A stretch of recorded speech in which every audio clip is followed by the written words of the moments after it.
Welcome welcome welcome, स्वागत है आपका एक और नई वीडियो में। आज मैं यूट्यूब के कमेंट्स नहीं पढ़ रहा हूँ।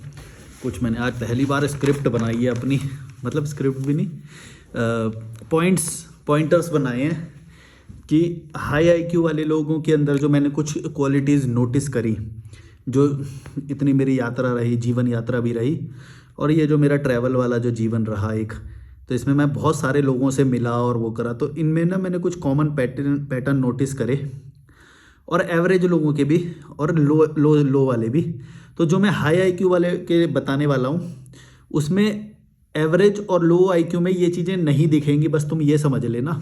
और तुम मुझे ये भी बताना कि ये जो मैंने 15 क्वालिटीज़ बनाई हैं इसमें से तुमको कितनी क्वालिटीज़ लगती हैं कि तुम कितना से रेजोनेट कर पाते हो कि हाँ ये वाली क्वालिटी मेरे भी अंदर है।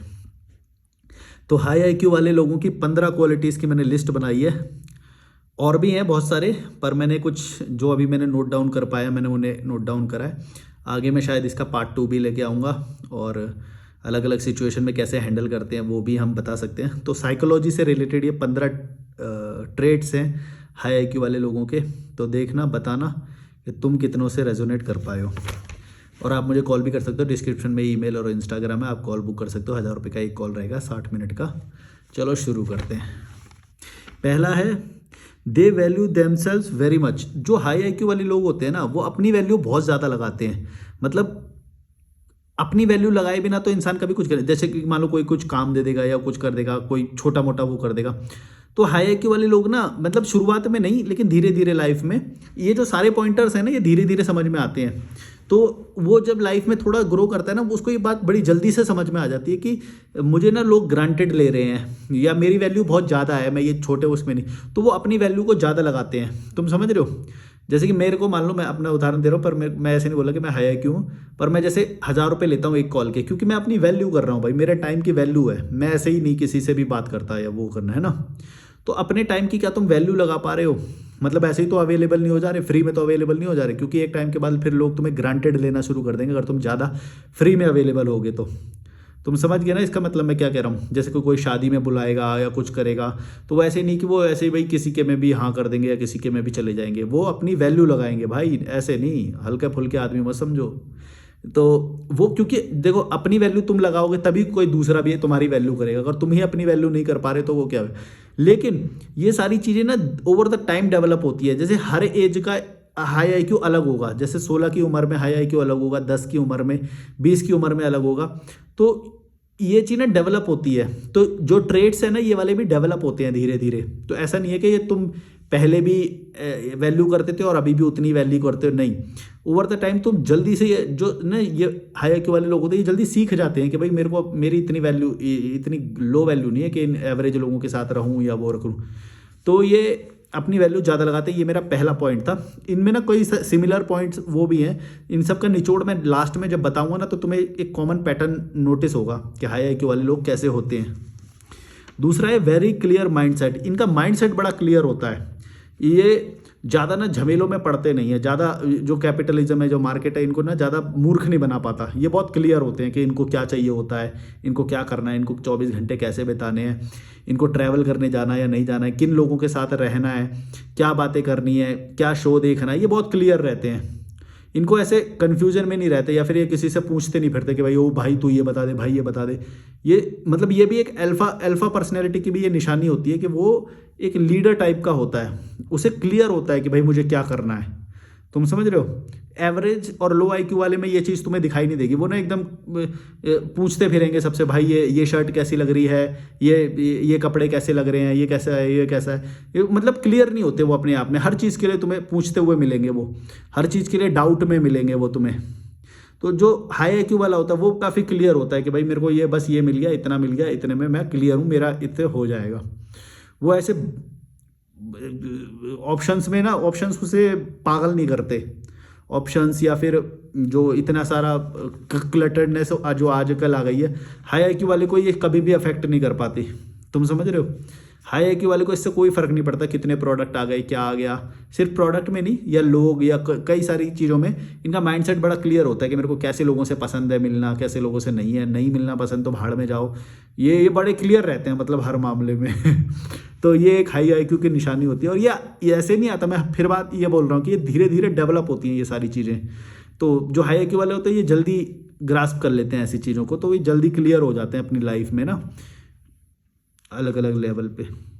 क्यूरियस के साथ लिखा है ट्रैवल और बुक्स। तो ये लोग ना बड़े क्यूरियस होते हैं, इनको ना भूख होती है एक हर चीज़ जानने की, ये ना भागते रहते हैं कि इनको कुछ नया पता चले। कुछ जब इनको कुछ नया मिलता है ना तो इनका हंगर एक तरह से, जैसे हंगर शांत होने पे जो डोपामिन रिलीज होता है ना, सेम इनकी क्यूरोसिटी का जब लेवल, क्यूरियस हंगर बोलते हैं उस, क्यूरोसिटी का हंगर बोलते हैं उसे।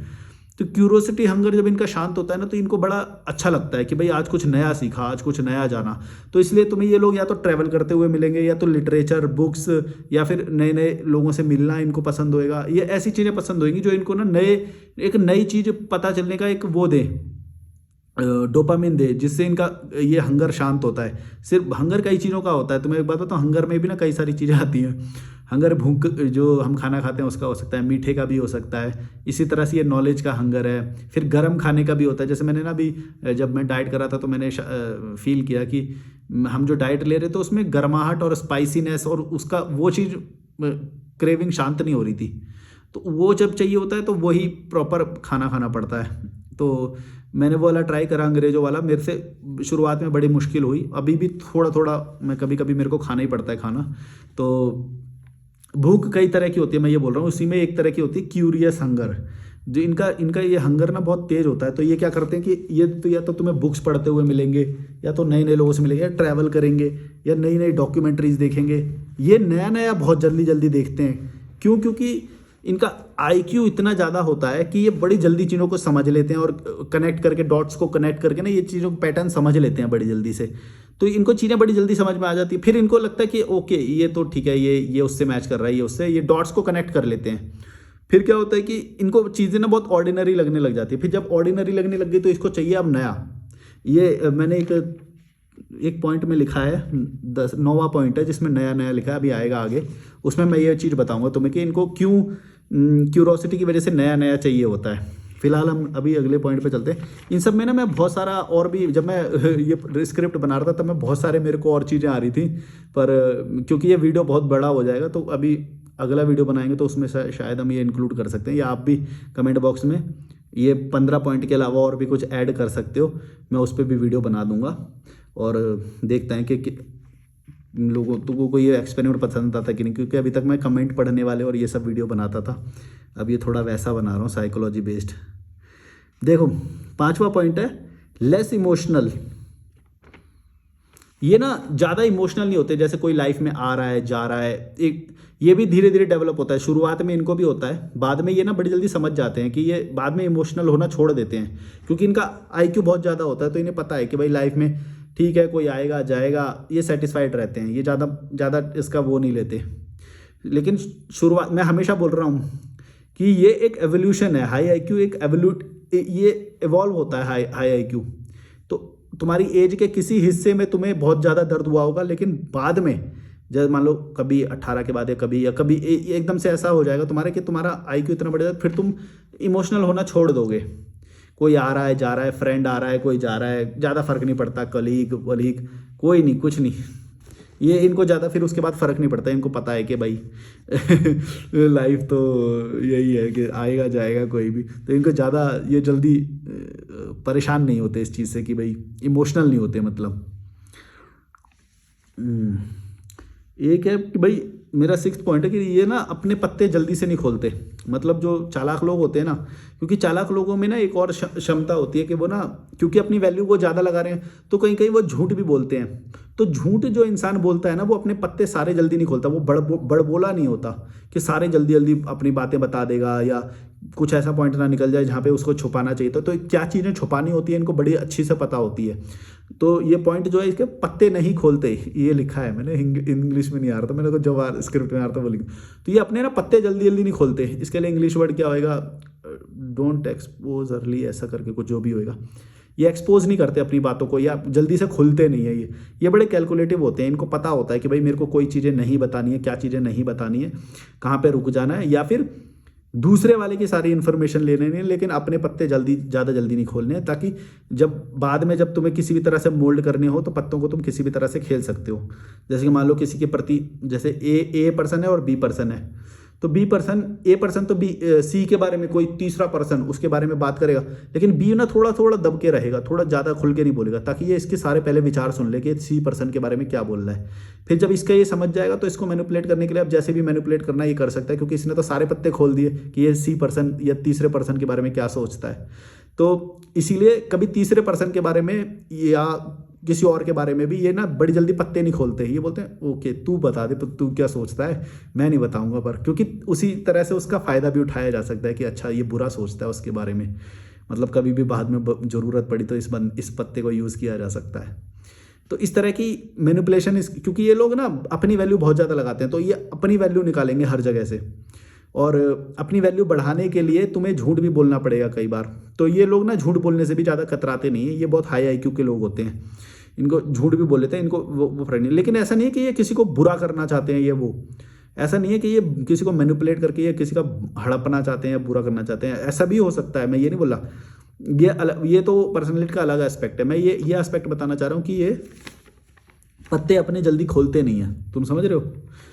और मेरा 7वां पॉइंट है रिस्क टेकर्स होते हैं ये भाई, ये ना रिस्क टेकर्स होते हैं ये बंदे ना, रिस्क बड़ी जल्दी ले लेते हैं और कैलकुलेटिव लेते हैं, ऐसे नहीं कि ज़्यादा वो, पर रिस्क लेना, देख एवरेज बंदा और लो आईक्यू वाला बंदा कभी भी रिस्क नहीं लेता। एक बात याद रखना, रिस्क लेने के लिए बहुत हाई आईक्यू चाहिए होता है।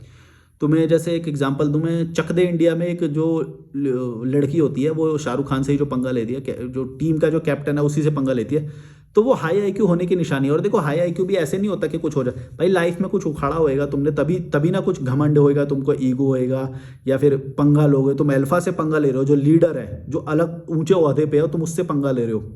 तुम्हें दिख रहा है वैसे उस पिक्चर में थोड़ा सा उसको विलन टाइप का कैरेक्टर मतलब वैसे दिखाया गया है कि भाई ये तो बैड है, ये वो है, पर मैंने इसको बहुत अच्छी वो मानता हूँ कि कोई बंदे में जब बात होएगी तभी ना वो ऑब्जेक्शन उठा रहा है किसी चीज़ में या फिर वो कर रहा है। तुम समझ रहे हो मैं क्या बोलना चाह रहा हूँ। ऐसे ना मैंने बहुत सारे ट्रेड्स नोटिस करे, जो विलन कैरेक्टर जो होते हैं, जो पिक्चर में या किसी भी जगह के पे विलन जो कैरेक्टर होते हैं, उनके अंदर एक्चुअली आईक्यू बहुत हाई होता है। तो वो ना कॉम्प्रोमाइज़ नहीं करते, वो बोलते हैं कि भाई मेरा जो हक है वो मुझे चाहिए वो हक, वो मैं डिजर्व करता हूँ, मैं उसमें वैल्यू लगाता हूँ अपनी। तो उस वो जो लड़की होती है वो भी यही तो कर रही है, वो बोल रही है भाई मैं डिजर्व करती हूँ ना, मैं तो इसमें विलन कैसे हुए वो। लेकिन जब मैंने बचपन में जब वो पिक्चर देखी 2007 में आई थी, चक दे इंडिया, जब शुरू में हम देखते थे तो मुझे विलन टाइप का फील आता था उस वाले कैरेक्टर से। लेकिन तुम गौर से सोचो तो ये तो अच्छी बात है ना कि भाई तुम अपनी वैल्यू लगा रहे हो, तुम अपने एक जो ओहदा तुम्हें लगता है कि मैं इसके काबिल हूँ, तुम उसकी डिमांड कर रहे हो, भाई मैं तो इसके काबिल हूँ, मेरे को ये दो ना, कैप्टन बनाओ मुझे, मैं इसके काबिल हूँ। तो अब वो अलग बात है कि शाहरुख खान को जो कैरेक्टर है कबीर का, वो उसमें वो चीज़ नहीं देख पा रहा है या फिर उसको टीम स्पिरिट नहीं दिखाई दे रही है, वो अलग बात है। मैं ये बताना चाह रहा हूँ कि ये लोग अपनी वैल्यू बहुत ज़्यादा लगाते हैं, ये अल्फा से भी पंगा ले लेते हैं। जो शाहरुख खान का कैरेक्टर है वो टीम का लीडर है, सोचो वो कैप्टन है, और वो उससे भी पंगा ले लेती है, उससे भी रूखा व्यवहार करती है, उससे भी वो करती है। क्यों? क्योंकि भाई उसकी नज़र में उसकी वैल्यू ज़्यादा है। ये एक अच्छा ट्रेट है, ये विलन वाला नहीं है। तुम समझना, विलन के कैरेक्टर में ना तुम्हें बहुत सारी पॉजिटिव चीज़ें भी मिलेंगी। जो विलन होता है उसके अंदर बहुत सारी पॉजिटिव वो भी मिलेंगी। जैसे मैं तुम्हें एक और बताऊं, पंचायत के कैरेक्टर में जो भूषण का जो वो है, उसमें भी तुम पॉजिटिव देखो। बाकी जो है वो तो लल्लू है भाई, एवरेज, वो अपने लिए लड़ना भी नहीं जानते, वो अल्फा से पंगा क्या घंटा लेंगे वो अल्फा से पंगा लेने की औकात तो छोड़ो कि वो कुछ चू चा भी नहीं करते। अब भूषण का जो कैरेक्टर है वो बताओ, प्रधान, कितने सारे लोग उसके खिलाफ, लेकिन प्रधान की दावेदारी के लिए वो फिर भी बार बार लड़ रहा है। ये एक पॉजिटिव ट्रेट है, ये लड़ाकू होने का, ये अल्फा होने का ट्रेट होता है। समझ रहे हो तुम मैं क्या कह रहा हूँ। जो विलन जो कैरेक्टर है ना, जो तुम्हें लग रहे हैं विलन, तुम देखो कि उसके अंदर एक पॉजिटिविटी भी है, वही वो स्ट्रांग पर्सनैलिटी है। बाकी सारे तो गांव के लोग लल्लू हैं। जो प्रधान अगर सड़क नहीं बनवा रहा तो भी कुछ नहीं बोल रहे, वो प्रधान कोई काम नहीं करवा रहा तो भी कुछ नहीं बोल रहे, कोई कुछ नहीं बोल रहा भाई, कोई कुछ नहीं बोल रहा। लेकिन प्रधान के अंदर वो गूदा है, वो बोल रहा है कि भाई ये गलत हो रहा है, तुम सड़क क्यों नहीं बनवा रहे हो। तुम समझ रहे हो मैं क्या बोल रहा हूँ। ये अल्फा से पंगा ले रहा है, जो प्रधान है, जो जिसके पास पावर है, वो उससे पंगा ले रहा है, उसके विरोध में खड़ा हो रहा है। ये एक अल्फा होने की पर्सनैलिटी की निशानी होती है।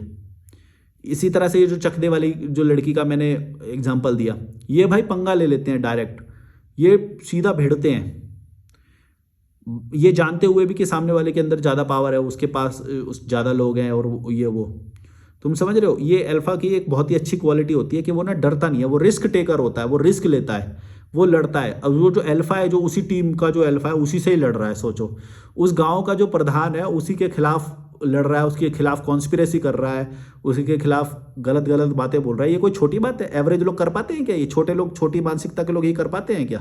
तुम सोचो, उसका हाई आईक्यू है भाई। और हाई आईक्यू रिलेटिव टर्म में होता है, मतलब मैं जब हाई आईक्यू बोल रहा हूँ तो इसका मतलब ये है कि मैं उस गांव की जब बात कर रहा हूँ तो उस गांव के लेवल पे हाई आईक्यू बोल रहा हूँ मैं। तुम समझ रहे हो? उस गांव के लेवल पे। जब मैं उस लड़की की बात करूँ तो उस टीम के लेवल पे हाई आईक्यू की बात कर रहा हूँ। ऐसा नहीं कि पूरे विश्व में उसका हाई आईक्यू हो गया। जिस भी रूम में तुम हो, उस रूम में तुम्हारे पर्सनैलिटी के कौन से एस्पेक्ट निखर के आते हैं, वो चीज़ तुम्हारी हाई आईक्यू उस रूम में बताती है। तो यानी कि जो लड़की का जो मैंने एग्जांपल दिया, वो मैंने उस टीम में बताया कि देखो हाई आईक्यू है उसका, जब भी वो पंगा ले रही है अल्फा से। वो जो भूषण, जो वन राक्षस का जो कैरेक्टर है, वो पंगा ले रहा है प्रधान से। ये एक बहुत ही पॉजिटिव ट्रेट है। जो विलेनिश कैरेक्टर जो होते हैं ना, जो सारे कहीं पे भी तुम देखोगे, हमेशा तुम्हें ये चीज़ें दिखाई देंगी कि भाई वो आम जो लोग हैं, जो बिल्कुल कीड़े मकोड़ों की तरह जो जीना चाहते हैं, भाई प्रधान अच्छा करे बुरा करे, वॉच कौन रखेगा? मीडिया तो आएगा नहीं वॉच रखने, तो गांव के लोगों को क्रिटिसिज्म वाली आंख रखनी पड़ेगी ना। लेकिन कीड़े मकोड़ों की कभी क्रिटिसिज्म वाली आंख होती नहीं है, तो उसमें से एक अल्फा को निकलना पड़ता है कि भाई जो क्रिटिसाइज कर सके, जो गलतियां निकाल सके, ऐसा कोई बंदा तो चाहिए ना, वरना तो गांव ध्वस्त हो जाएगा। वो तो कराएगा ही नहीं कभी काम प्रधान जो है। तुम समझ रहे हो मैं क्या बोल रहा हूँ? अल्फा जितने ज़्यादा होंगे उतना ज़्यादा ही वो चीज़ इंप्रूव करेगी। तुम समझ रहे हो मैं क्या बोल रहा हूँ? और देखो, वो गलत नहीं कर रहा, उसने भी, वन राक्षस ने भी कभी गलत क्रिटिसिज्म नहीं करा। जहां जहां पे बोला वहां पे सच में कमी थी। अब ये प्रधान अगर किसी पोस्ट पे आया तो उसका काम है कि भाई विधायकी से पैसे निकलवाए और वहां पे वो काम करवाए, वो गांव के लिए बेस्ट बोल रहा है। ये अलग बात है कि उसका स्वार्थ भी उसमें जुड़ा हुआ होता है कि भाई वो भी प्रधानी की गद्दी चाहता है, इसलिए वो शायद ये सब कर रहा है। ये गलत भी होता भी नहीं है। मैं तो बोलता हूँ कि अल्फा लोग हमेशा अपनी पर्सनैलिटी की वैल्यू लगाते हैं भाई। वो ये नहीं बोल रहे कि भाई मैं तो कीड़े मकोड़ों की तरह ही रह लूँगा, ना बोला नहीं मैं तो बेस्ट वाली पोजीशन पे जाऊँगा भाई। वो जो लड़की है वो भी बोले कि मैं तो बेस्ट वाली पोजीशन पे जाऊँगी ना, मेरे को लीडर बनाओ ना तुम, जब मेरे अंदर है गूदा तो मैं खुद लेने के लिए राजी हूँ। मैं खुद मुंह से बोल रही हूँ ये बात कि मैं लेने के लिए राजी हूँ, तो मेरे को बनाओ तुम। एक ऐसे लल्लू को तुम लीडर बना रही हो जो खुद लड़ नहीं सकती, जो कि जिसके अंदर अल्फा पर्सनैलिटी नहीं है, उसको तुम लल्लू लीडर बना रहे हो। लीडर तो उसको बनाया जाना चाहिए भाई जो लड़ सके, जिसके अंदर गूदा है, जो खुद आके स्टैंड उसके आंख दिखा के बोल सके हाँ मैं इस चीज़ के लिए दावेदारी रखता हूँ और मैं इसके लिए काबिल हूँ। जैसे भूषण का जो कैरेक्टर है वो ज़्यादा अलाइव है भाई, प्रधान वाले कैरेक्टर से भी ज़्यादा वो ज़्यादा अलाइव है। तुम सोचो, गौर से, दिमाग से सोचो। अगर तुम साइकोलॉजी ब्रेकडाउन पे जाओगे तो तुम्हें विलेन लोगों में ज़्यादा अल्फा कैरेक्टर दिखाई देंगे, क्योंकि वो उस बंदे से लड़ रहा है जो ऑलरेडी प्रधान है, जो काफ़ी टाइम से जीतते हुए आ रहा है। और प्रधान तो जब हार जाता है, सीजन कौन सा 3 है, सीजन 3 है क्या है, जब प्रधान जब हार जाता है तो वो तो बर्तन पटकने लग जाता है। वो तो हार को एक्सेप्ट ही नहीं कर पाता अपना, वो तो लूजर की निशानी होती है। तुम समझ रहे हो? तो जो हीरो की तरह दिखाया जा रहा है वो एक्चुअली वीक पर्सनैलिटी है, और जो विलन है वो स्ट्रॉन्ग पर्सनैलिटी है। वो कहाँ से अपनी दावेदारी निकाल के वहाँ से विधायकी लोगों से बात कर करके कैसे अपना वो जीत गया वो इलेक्शन। सोचो कितना दिमाग होगा उसके अंदर, कितना कॉम्प्रोमाइज़ करने की स्किल होगी। कॉम्प्रोमाइज़ करना भी एक स्किल होती है। ये हाई आईक्यू मैंने लिखा नहीं है इसमें, लेकिन हाई आईक्यू वाले लोग कॉम्प्रोमाइज़ कहाँ पे करना है ये बहुत अच्छे से जानते हैं। वो विधायक से जाके कॉम्प्रोमाइज़ करता है, उसे बात करना आता है। सोचो ये कीड़े मकोड़ों की बस की है कि अपना इतनी चालाकी से काम निकलवा लें और वो कर लें। हाई आईक्यू, ये हाई आईक्यू वाले लोग होते हैं, अल्फा होते हैं ये भाई यहाँ पे हारी हुई बाजी होती है वहाँ पे भी जीत के निकाल के ले जाते हैं कि भाई यहाँ पे ये करना है, यहाँ पे ये करना है, सामने वाले की इमेज को कैसे गिराना है, अपनी इमेज को बढ़ाना है। ये अल्फा लोगों की पर्सनैलिटी होती है। हाई आईक्यू जो कीड़े मकोड़े हैं वो तो फॉलो करने के लिए पैदा हुए होते हैं। तुम देखोगे इंडिया में ज़्यादातर लोग ना हर्ड मेंटेलिटी के ही होते हैं, ये फॉलोअर होते हैं बस। ये सेलिब्रिटी को फॉलो कर लेंगे, ये पॉलिटिशियन को फॉलो कर लेंगे, इसको फॉलो कर लेंगे, इसको, ये बस फॉलोअर होते हैं। ये कभी भी ये नहीं ये अपनी वैल्यू कभी भी नहीं लगा पाते, इसलिए कभी भी लीडर पोजीशन में ये कभी भी नहीं आ पाते। ये लड़ना नहीं जानते, ये भिड़ना नहीं जानते, ये क्रिटिसिज्म करना नहीं जानते, ये अपना काम निकालना नहीं जानते, ये कॉम्प्रोमाइज़ करना नहीं जानते। तुम समझ रहे हो। On the other hand villain लोगों में तुम ये कैरेक्टरिस्टिक्स देखोगे, इसीलिए ये लोग ज़्यादा आगे होते हैं, इसीलिए ये लोग ज़्यादा ऐश कर रहे होते हैं, ये लोग ज़्यादा अल्फा होते हैं, ये लोग लीडर होते हैं ज़्यादातर। ये हाई आईक्यू वाले लोग इसीलिए लीडर होते हैं क्योंकि इनके अंदर ये सारी पर्सनैलिटी होती है। और तुमको समाज ने क्या बताया कि भाई पढ़ाई करो, ये करो, वो करो, लल्लू बना देते हैं, और लल्लू में ये सारी कैरेक्टरिस्टिक्स नहीं होती हैं। तुम समझ रहे हो। वो जो प्रधान वाला जो वन राकस वाला कैरेक्टर है, उससे तुम बहुत सारी चीज़ें सीख सकते हो। अब वो तो उसको प्रोजेक्ट ऐसा किया गया है, पता नहीं, तो उसके जैसी वो आएगा क्यों ऐसे करके एक टोन सी आती है, उसको विलन वाला सा दिखाया जाता है कि जैसे वो बहुत विलन टाइप का है। पर तुम एक बार जरा क्रिटिसिज्म वाली नज़र से देखो, और प्रधान वाले को, प्रधान जो एक गांव का मुखिया बना हुआ है, वो काम भी नहीं कर रहा है, वो जाके मज़े कर रहा है, पंचायत में आ रहा है तो मज़े कर रहा है, ऐसे ऐसे कर रहा है, वो तो लीडर है ही नहीं। वो तो अच्छा, मेरे को तो लगता है उस प्रधान को प्रधान होने नहीं चाहिए जैसा वो कैरेक्टर है।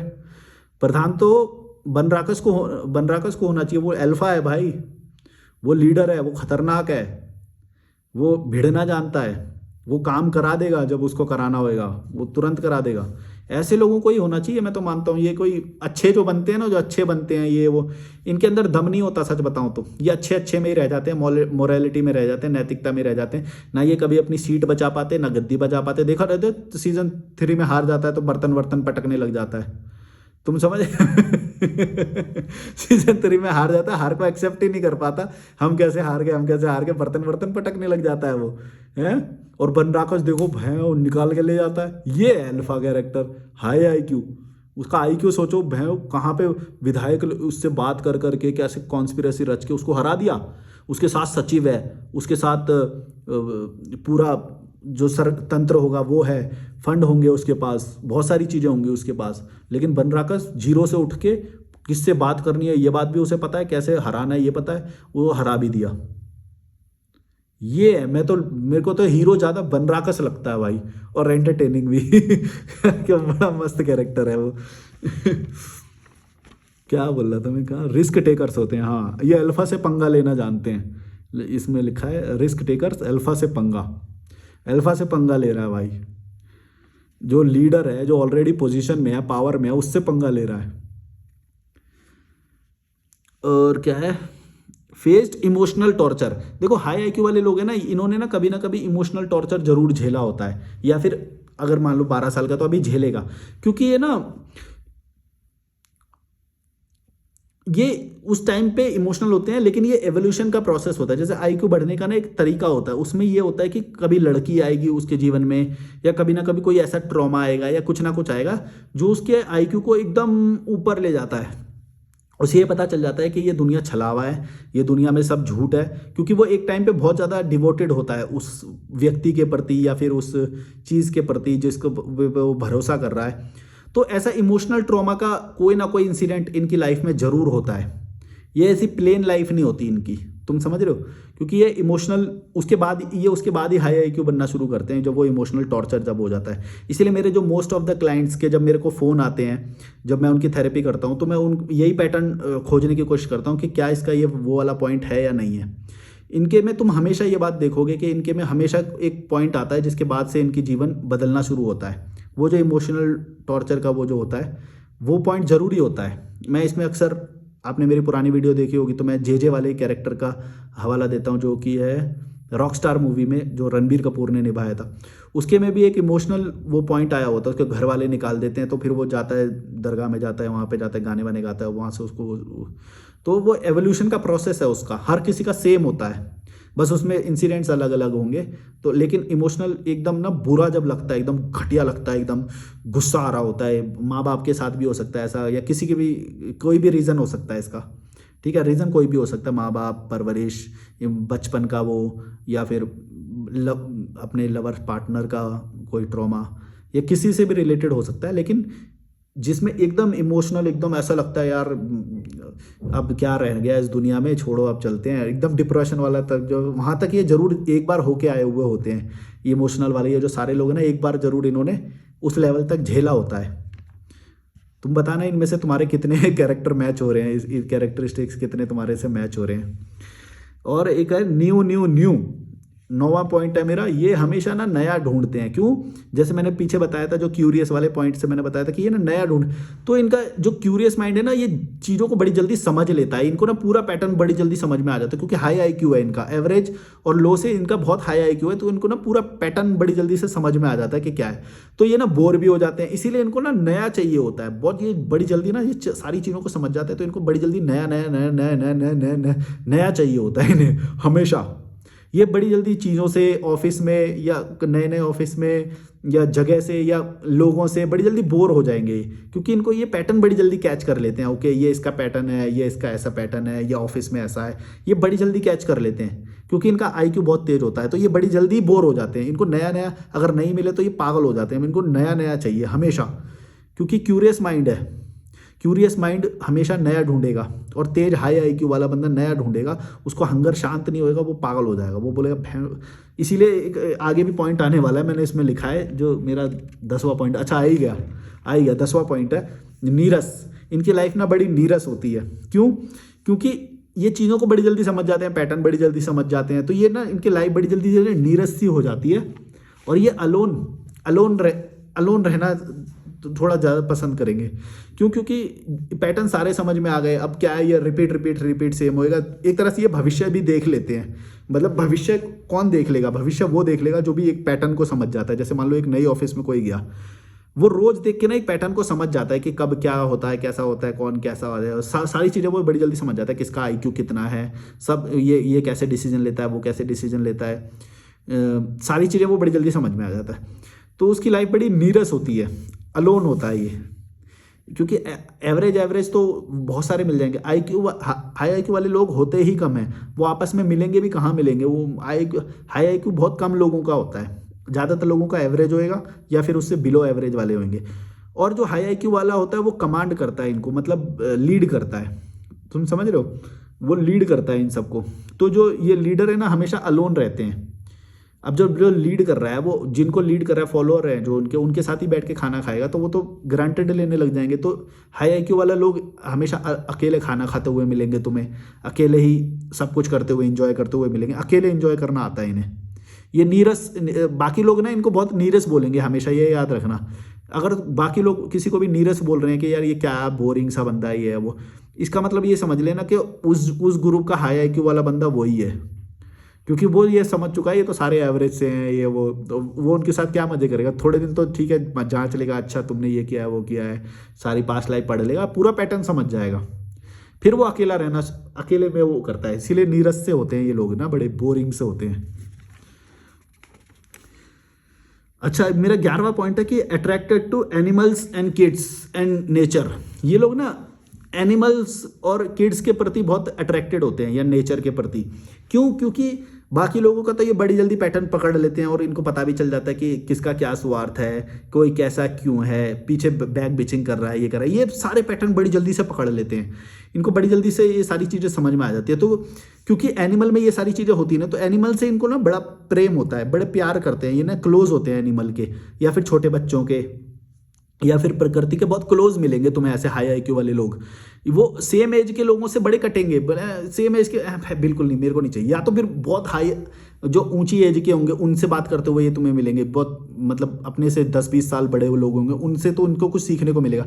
अपनी एज के लोगों से ये ज़्यादा मिलते जुलते नहीं है, क्योंकि उनकी एज से तो इनका दिमाग पहले ही ऑलरेडी बहुत ऊपर पहुँच चुका होता है। ये हाई आईक्यू का मतलब ये होता है कि वो बुक पढ़ लेगा या वो कर लेगा। इनको ऑलरेडी, या तो ये अपने से बड़ी एज के लोगों से मिलेंगे, बड़ी एज की किताबें पढ़ेंगे, बड़े हाई इंटेलेक्चुअल का कंटेंट पढ़ेंगे, या फिर ये ना एनिमल, इनको जब टाइम पास करना होगा ये एनिमल्स, किड्स या फिर प्रकृति, गार्डनिंग, ये ऐसी चीज़ों में रस खोज लेते हैं। जैसे नदी के किनारे बैठना या ये सब, वो सब ये तुम्हें हाई आईक्यू वाले लोग ही मिलेंगे। जो लो आईक्यू के हैं या एवरेज आईक्यू के हैं, वो ढिचक इनमें उनको ज़्यादा मजा आता है, क्योंकि उनका डोपामिन यहाँ उस म्यूजिक से, उस सब्सटेंस जो कंज्यूम करते हैं वो उस चीज़ से उनका वो स्टिमुलेट होता है। लेकिन ये हाई आईक्यू वाले जो होते हैं ये पैटर्न सारे समझ जाते हैं। तो ये ना एनिमल के बहुत करीब मिलेंगे तुम्हें, या छोटे बच्चों के साथ खेलते हुए बहुत ज़्यादा मिलेंगे। छोटे बच्चे इनको बहुत पसंद होते हैं, एनिमल्स इनको बहुत पसंद होते हैं, क्योंकि इनका बहुत ये जो दिमागदार जो प्राणी है, जो एवरेज माइंड के जो ह्यूमंस हैं, उनका तो वो ऑलरेडी पढ़ चुके हैं, अब उनसे क्या वो होएगा। तो ये एनिमल्स को बड़ा पसंद करते हैं, प्रेम करते हैं ये काफ़ी। पर इसका मतलब ये नहीं कि वो नॉनवेज नहीं खाते। मैंने ये बात कई बार बोली है कि खाने में और प्रेम होने में दोनों में कोई रिलेशन नहीं है, अलग अलग है।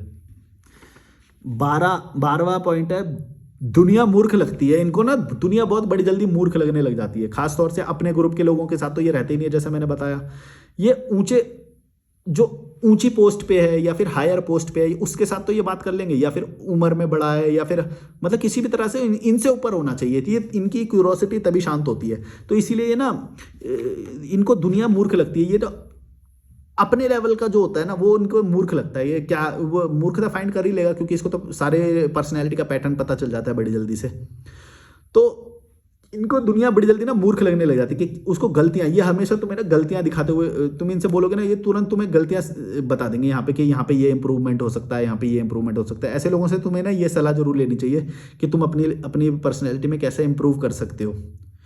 तुम्हें ये सलाह, ये लोग ना बड़ी जल्दी आसानी से बहुत अच्छी सलाह देंगे, क्योंकि इनको ना सारे पैटर्न पता होते हैं। आप मेरे को भी कॉल कर सकते हो, डिस्क्रिप्शन में ईमेल और इंस्टाग्राम में कॉल कर।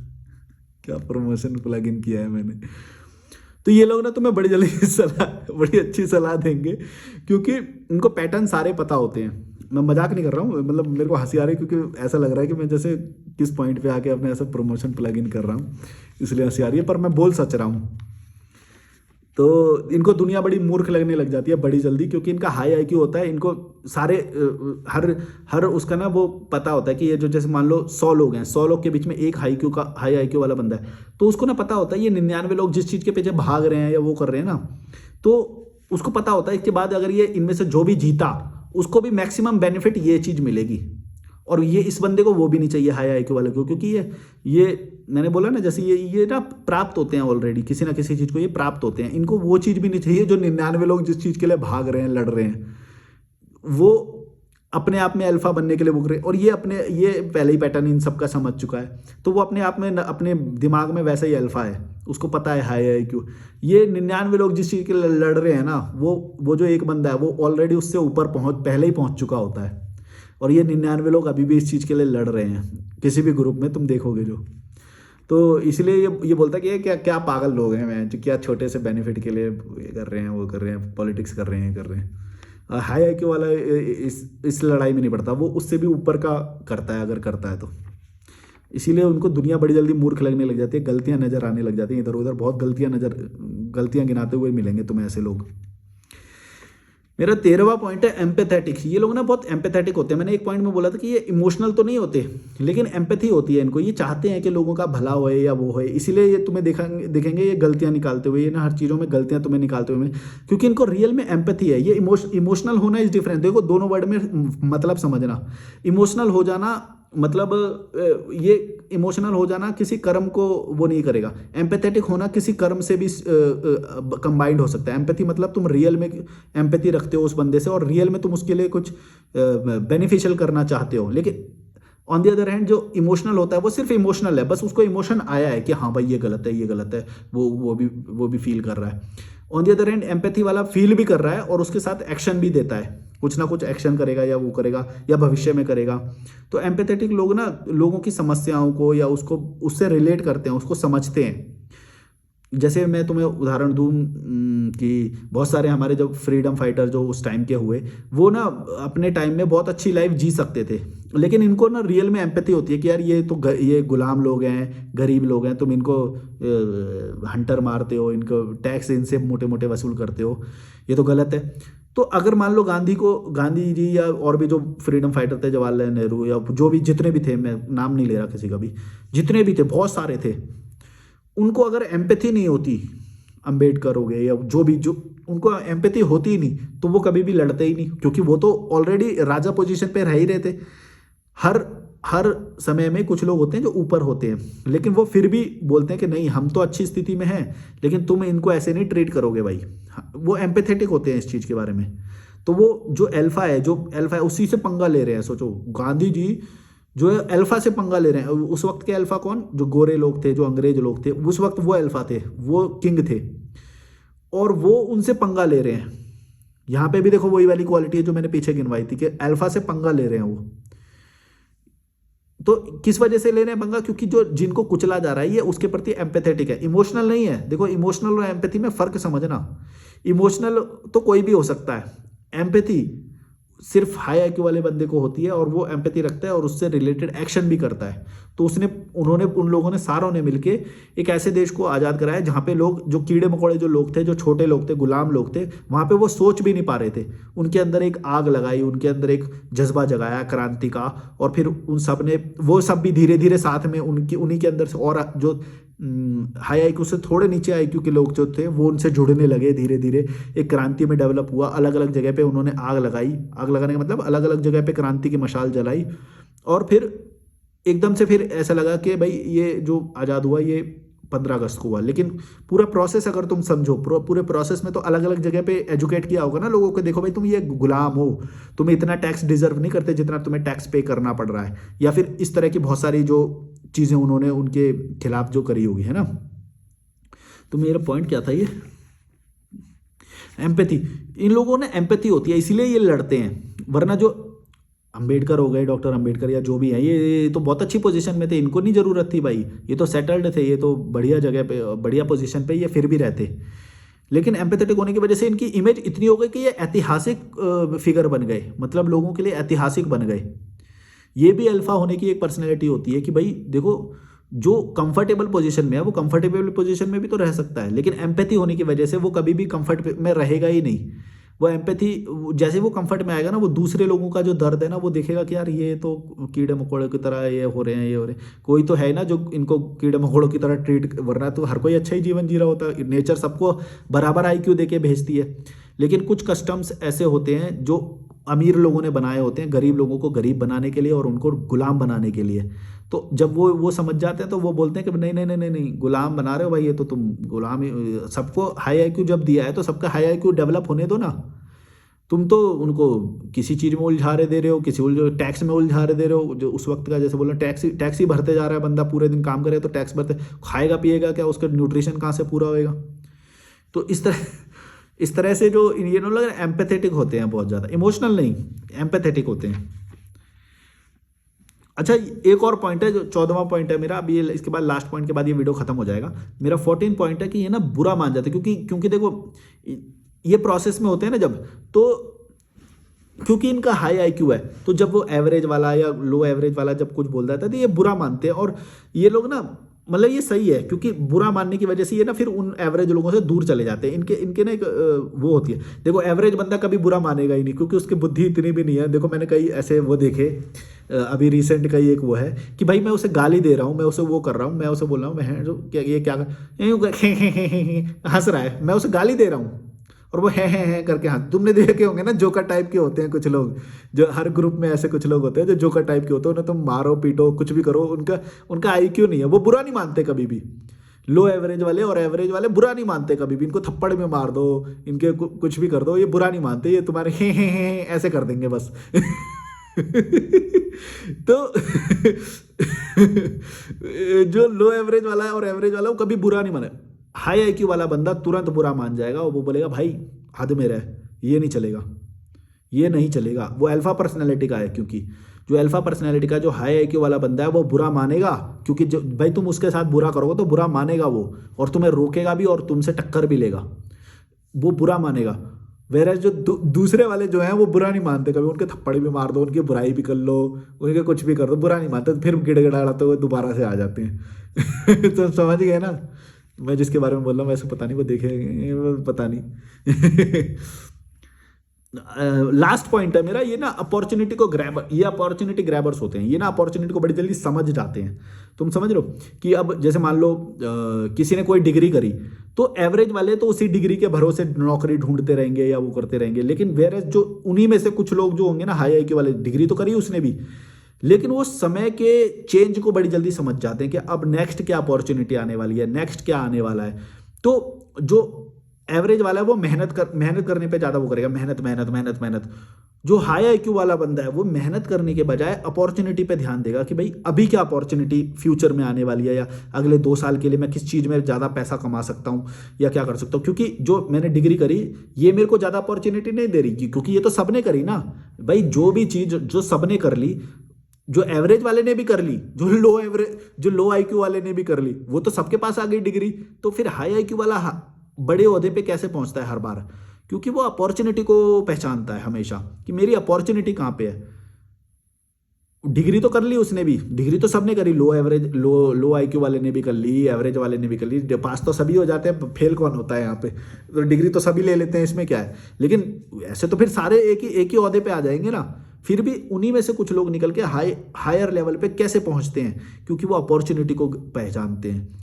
वो ये नहीं बोलते कि भाई मैंने तो डिग्री कर ली तो अब मैं तो यही करूंगा वो करूंगा, सब लोग तो यही कर रहे हैं। वो सब लोग वाले कॉन्सेप्ट से बहुत दूर रहते हैं, सब लोग से नहीं, वो अलग सोचते हैं, वो अपॉर्चुनिटी को ग्रैब करते हैं, वो अलग सोचते हैं, उनका दिमाग ही अलग तरीके से काम करता है।